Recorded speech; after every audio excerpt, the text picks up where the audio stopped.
Gloria reclined on the plush sofa in their expansive living room, staring blankly at the ornate chandelier above. The opulence surrounding her felt like a cage. Matthew, her husband of 6 years, was a successful businessman, but his devotion to work left little room for her in his life. He was rarely home, and when he was, his attention was elsewhere: his phone, his laptop, his next big deal. Her phone vibrated on the glass table, breaking the silence. It was a message from Matthew: "I'll be late tonight. Don't wait up." Gloria sighed. Late again, as always. The loneliness gnawed at her. She still remembered the early days of their marriage when Matthew showered her with love and attention. Now, his ambition overshadowed everything. Gloria, a woman of elegance and beauty, felt invisible. Her weekly coffee date with Stella was the only time Gloria could vent her frustrations. Stella was brash, unapologetic, and lived life on her own terms, a stark contrast to Gloria's polished demeanor. "Matthew doesn't deserve you," Stella declared, her painted nails tapping against her wine glass. "Look at you. You're stunning, yet he treats you like furniture." Gloria smiled weakly. "It's not that simple, Stella. He's working hard for us. For you. Don't fool yourself. He's working hard for himself. Gloria, let me be blunt: if he can't give you what you need, why stay loyal?" Gloria frowned, uneasy with Stella's bluntness. "Marriage is sacred, Stella. I can't just." "Sacred?" Stella cut in, laughing. "What's sacred about a man who ignores you? Think about it, my dear. You have options."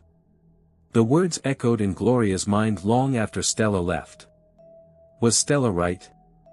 Was she wasting her life waiting for Matthew to notice her? Zion was hard to ignore. Tall, broad-shouldered, and always impeccably dressed in his gatekeeper uniform, he exuded quiet confidence. Gloria often saw him tending to the garden or standing guard at the gate, his powerful frame glistening under the sun. She first noticed him properly one evening when she returned home late. As he opened the gate for her, their eyes met. His gaze was intense but respectful, his deep voice rumbling as he said, "Welcome back, ma'am." There was something magnetic about him, something that lingered in her thoughts. Over the weeks, their exchanges grew from polite greetings to casual conversations. Zion was attentive, always ready to help with her bags or hold an umbrella for her when it rained. One evening, as she stood by the window, she caught herself watching him. The way his muscles flexed as he lifted a heavy flower pot made her stomach flutter. She shook her head, chastising herself. "What are you thinking, Gloria? He's the gatekeeper." It was a sweltering afternoon when Gloria found herself outside, supervising the landscapers. Zion was nearby, trimming the hedges with precision. She walked over, her flowing dress catching the breeze. "You're very dedicated, Zion," she said with a smile. "The garden looks beautiful." "Thank you, ma'am," he replied, his eyes meeting hers briefly before looking away. "Call me Gloria," she insisted. He hesitated. "I don't think that's appropriate, ma'am." She laughed softly. "Oh, Zion. Don't be so formal."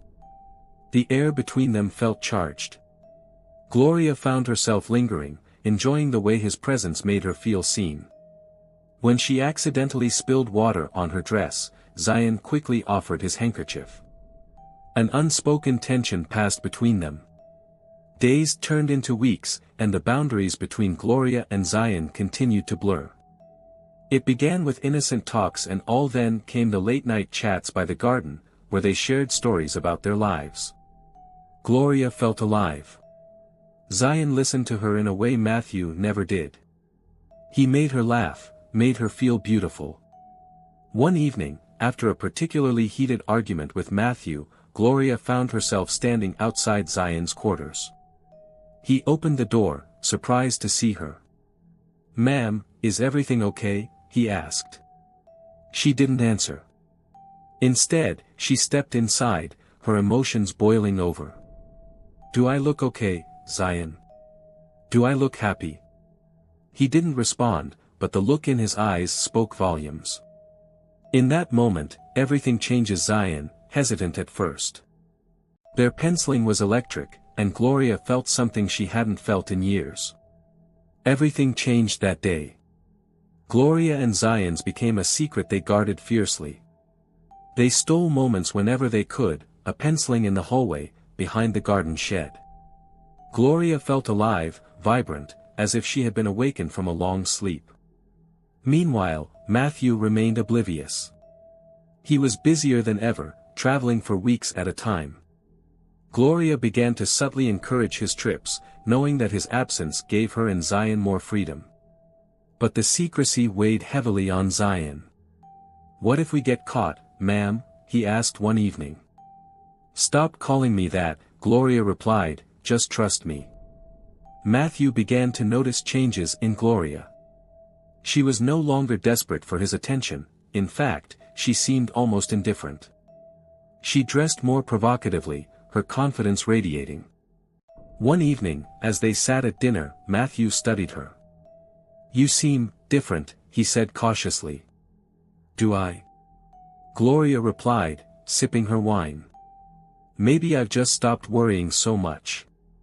Matthew frowned. Something didn't feel right, but he couldn't put his finger on it. He decided to keep a closer eye on her, though Gloria was careful to cover her tracks. Matthew sat in his study late one evening, the glow of his laptop illuminating his furrowed brow. His mind wasn't on the spreadsheet before him, it was on Gloria. Something about her had changed, and it gnawed at him. She seemed more vibrant, confident, and oddly detached from him. The dinners she used to meticulously plan were now hastily thrown together, and she no longer tried to draw him into conversations. The small things he once took for granted were missing. Closing his laptop, Matthew decided to call it a night. As he entered their bedroom, he noticed Gloria on the bed, scrolling through her phone, her face illuminated by the screen's glow. She smiled faintly, but it wasn't directed at him. "Who are you texting so late?" he asked casually, trying to mask the suspicion in his tone. "No one important," she replied, locking her phone and setting it aside. "Just Stella. She's planning another girl's outing." Matthew nodded but didn't fully believe her. He knew Stella's reputation, reckless and unapologetic. He'd always been wary of her influence on Gloria. For now, he chose to say nothing, but doubt was taking root. The days passed, and Gloria's preoccupation with Zion deepened. Their secret meetings became the highlight of her days. She was careful to maintain appearances around Matthew, but her mind was often elsewhere. Zion's strength, his attentiveness, and his sheer presence filled the void Matthew had left. Meanwhile, Matthew's suspicions grew. He began to notice small, unsettling details: Gloria humming to herself after disappearing into the garden for hours, the way she seemed to dress up even when she wasn't going anywhere, and the subtle shift in her demeanor when Zion was nearby. One evening, Matthew decided to surprise Gloria by coming home early. As he pulled into the driveway, he saw her standing by the gate, talking to Zion. They were too far away for him to hear, but something about the way they stood, her toward Zion, set his teeth on edge. Gloria laughed at something Zion said, before she turned back toward the house. Matthew stayed in the car for a moment, gripping the steering wheel. "Am I imagining things?" he wondered. But the image of Gloria's easy laughter with Zion lingered in his mind. Determined to uncover the truth, Matthew began to pay closer attention to Gloria's routine. He started coming home earlier, surprising her at odd hours. He noticed how quickly she put away her phone whenever he walked into the room, the way she always seemed to have an excuse for why she was near the gate or the garden. "Gloria, why do you spend so much time outside these days?" he asked one evening, his tone casual but probing. "I enjoy the fresh air," she replied smoothly, not missing a beat. "It's relaxing." Matthew didn't press further, but he resolved to keep a closer watch. He even began asking, The house staff subtle questions about Gloria's activities, though no one had anything concrete to report. One afternoon, Matthew returned home early again, claiming he had a cancelled meeting. Gloria, startled by his sudden arrival, quickly excused herself to the kitchen. Matthew, curious, wandered outside, pretending to inspect the landscaping. He noticed Zion standing by the garden shed, his posture stiff, as if he were waiting for something, or someone. Matthew approached casually. "Zion, good afternoon." "Good afternoon, sir," Zion replied, his voice steady but his eyes avoiding direct contact. "You've been working here for a while now, haven't you?" Matthew asked, his tone light. "Yes, sir. Almost 2 years." Matthew studied him for a moment, noting the faint tension in his stance. "Good. I trust you've been taking good care of things." "I do my best, sir." Matthew nodded and walked away, but the encounter left him unsettled. There was something about Zion's demeanor, something guarded, that fueled his growing doubts. That night, Matthew decided to check Gloria's phone while she slept. It wasn't something he'd ever imagined himself doing, but his suspicions had reached a breaking point. He unlocked her phone and scrolled through her messages, finding nothing incriminating. Stella's name appeared frequently, as Gloria had said, but the messages were ordinary. Just as he was about to put the phone back, a notification popped up, a missed call from Zion. Matthew froze. Why would Zion be calling her? He stared at the screen, his heart pounding. The logical part of his mind told him it could be innocent, Zion might have been calling about a household matter. But the timing, late at night, didn't sit right with him. He placed the phone back on the nightstand and lay awake, his mind racing. The seed of doubt had grown into a full-blown suspicion.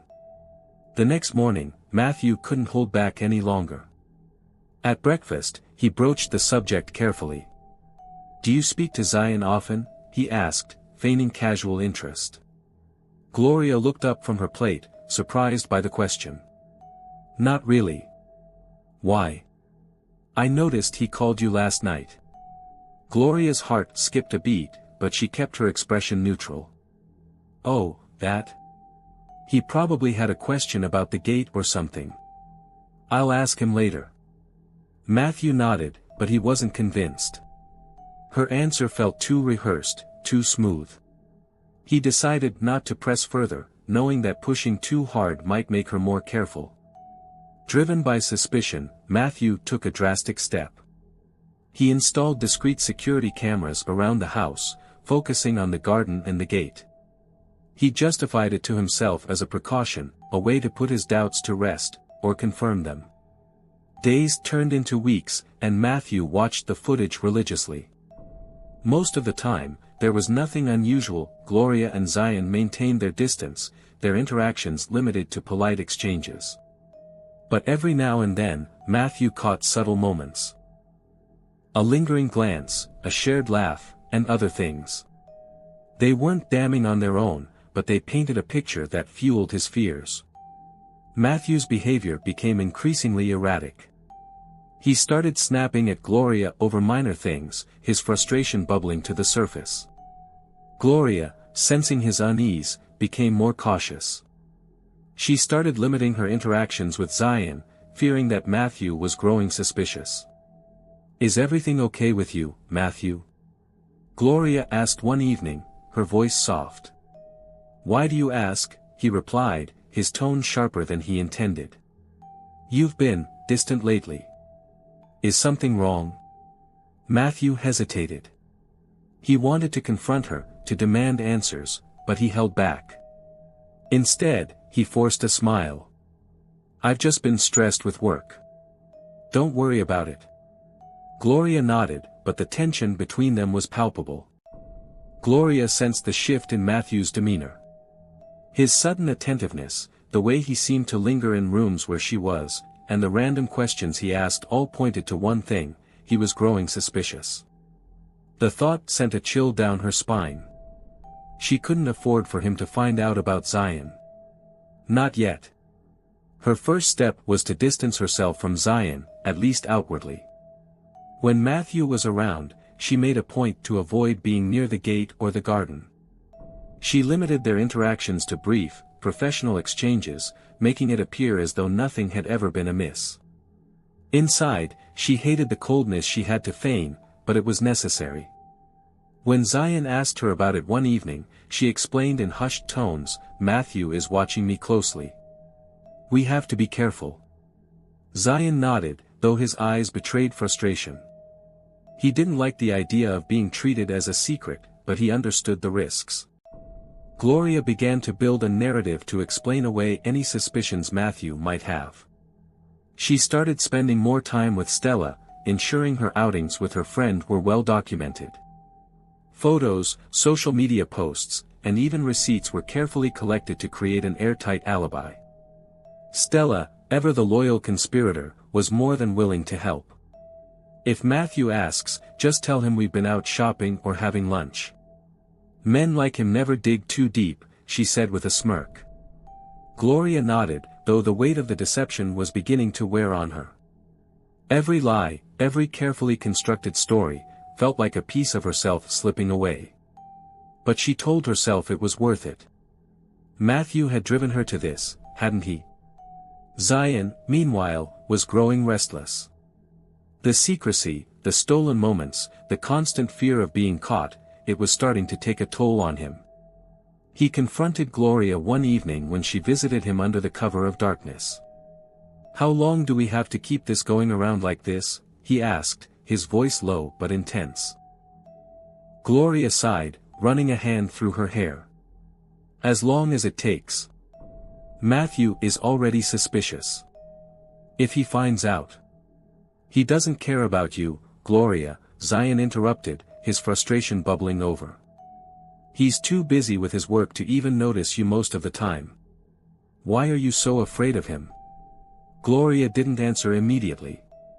The truth was, she wasn't just afraid of Matthew's reaction, she was afraid of what exposing them might mean for her carefully constructed life.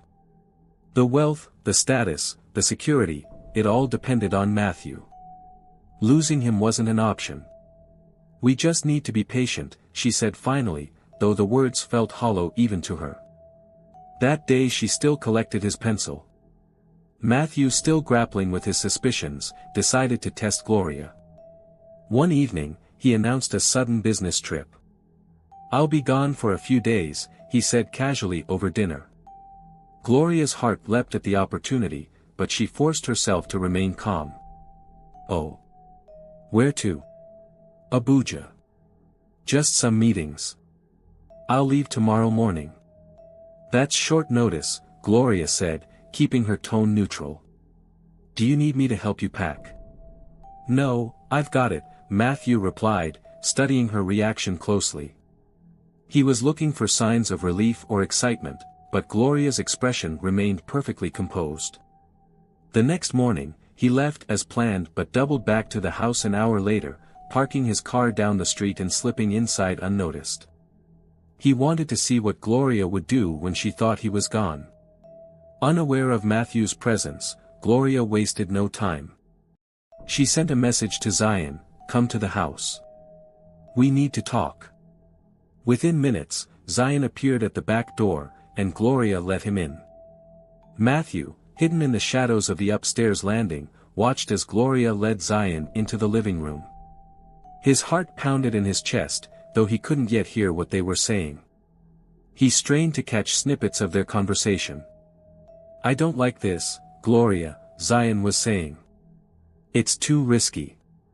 "We don't have a choice," Gloria replied. "Matthew can't know." "Not yet." Matthew's body ran cold. "What can't I know?"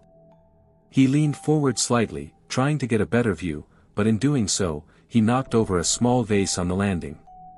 The sound echoed through the house. Gloria froze. "What was that?" "I'll check," Zion said, already moving toward the staircase.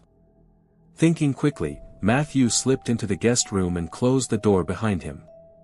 Zion reached the landing, his eyes scanning the area, but found nothing. After a moment, he returned to the living room. "It's probably nothing," Gloria said, though her voice was tight. She decided to cut the meeting short. "You should go. We'll talk later." Zion nodded reluctantly and left through the back door.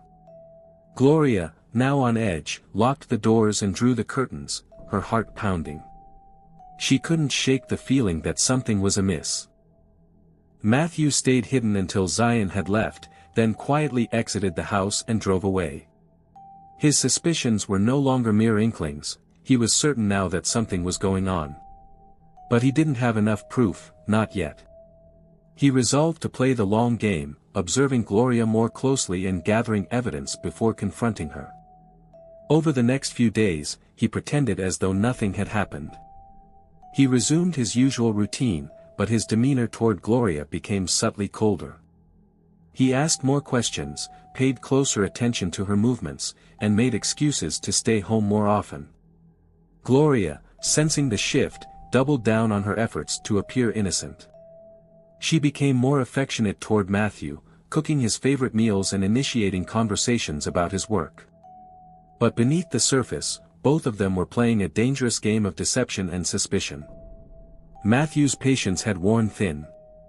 His careful surveillance had provided him with enough breadcrumbs to suspect Gloria's betrayal, but he needed something definitive. The tension in their home had become unbearable. Gloria, sensing his growing unease, tried harder to cover her tracks, but the cracks in her facade were beginning to show. One evening, Matthew feigned a late business dinner.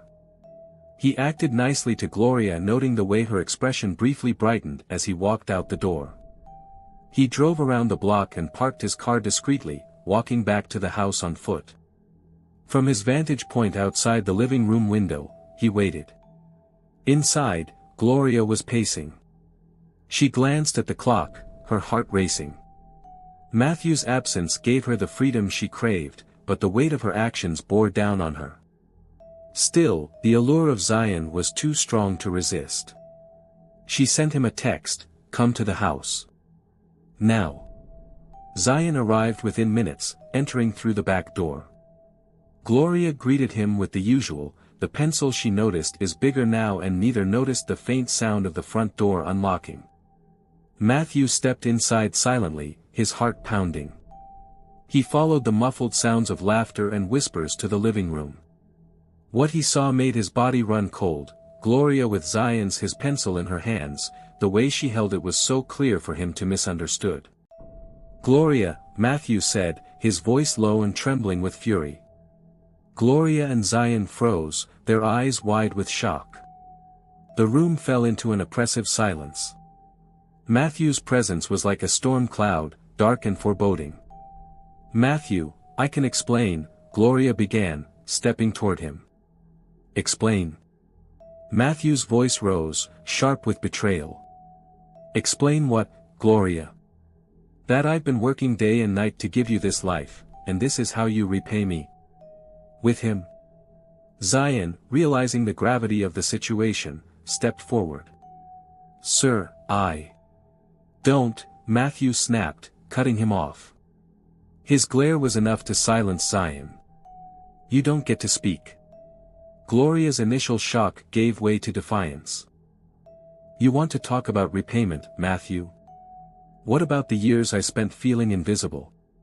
You gave everything to your business and nothing to me. I was lonely, and you didn't care. So you thought this was the solution?" Matthew shouted, gesturing toward Zion. "You couldn't talk to me. You couldn't tell me you were unhappy. I tried." Gloria fired back. "But you never listened. You never had time for me." Their voices echoed through the house, raw with anger and pain. Realizing there was no way to salvage the situation, Zion turned to leave. "I'll pack my things and go," he said quietly, his head bowed. "You're damn right you'll go," Matthew said, his voice cold. "And if I ever see you near this house again, I'll make sure you regret it." Zion nodded and left without another word. Gloria watched him go, her emotions a whirlwind of regret, anger, and sadness. When the door closed behind him, the house felt emptier than ever. Matthew turned to Gloria, his fury giving way to exhaustion. "I loved you, Gloria. I built this life for us, and you threw it away." Gloria's defiance crumbled. Tears streamed down her face as she whispered, "I didn't want to lose you. I just wanted to feel like I mattered." For a long moment, neither of them spoke. The weight of their broken marriage hung between them. Finally, Matthew said, "If there's any chance of fixing this, we need help. Counseling, therapy, something. But you have to decide if you're willing to fight for this marriage." Gloria nodded through her tears. "I'll do whatever it takes." The weeks that followed were filled with difficult conversations and painful honesty. Matthew and Gloria began attending marriage counseling, where they confronted their failures and tried to rebuild the trust that had been shattered. Matthew learned to prioritize Gloria, while she worked to earn back his faith. But the scars of betrayal ran deep. While they made progress, the road to healing was long and uncertain. Gloria struggled with guilt, while Matthew wrestled with the lingering image of her and Zion together. Zion, now unemployed, left the city to start anew. He carried the weight of his actions with him, vowing never to cross such boundaries again. Though he missed Gloria, he knew their relationship had been built on a foundation of deceit and could never truly last. Months turned into years. Matthew and Gloria worked tirelessly to rebuild their marriage, learning to communicate and prioritize each other. Their journey was far from perfect, but they emerged stronger, their bond forged in the fires of their trials. Though the memory of their betrayal lingered, it became a distant shadow, a reminder of how far they had come.